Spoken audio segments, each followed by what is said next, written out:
In this video, I'm gonna teach you how to play Pokemon games on iPad. It's a very easy process, so make sure to follow along. In this video, I'm gonna cover how you can play modern or the old Pokemon games on any iPad model.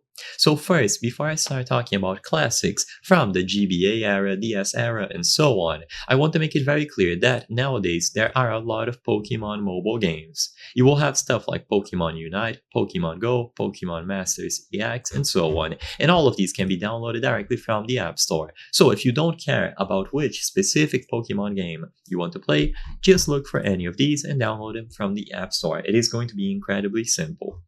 Now, if you want to play a specific game, for example, Pokemon Diamond, Pokemon Pearl, Pokemon Platinum, Pokemon Fire Red, and so on, you will need to use an emulator. In this video, I'm going to showcase an emulator, but I'm not going to be able to give you instructions on how to download the actual game files, most widely known as ROMs. It could get me in trouble with YouTube, so I apologize, but I'm still going to give you the initial steps and you can look for ROMs on your own. So the emulator that you should download is Delta.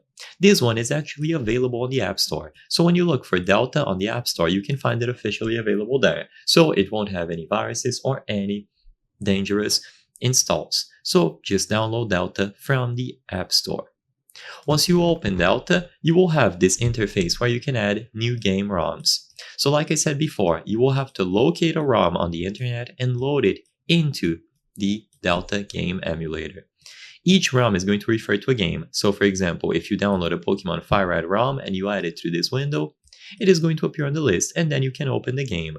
You can create different folders, different categories. So for example, GBA, Nintendo DS, and so on, and choose a specific game. This is how the interface looks. So you will have the shoulder buttons left and right, the D-pad, A and B, start and select, menu, and you will have the Delta options. Like I said before, there are plenty of ways to get ROMs, but I cannot showcase them in this video because of YouTube. I apologize. I hope I was able to help you on how to play Pokemon games on iPad. If this video helped you, please be sure to leave a like and subscribe for more very easy tips. Thank you for watching.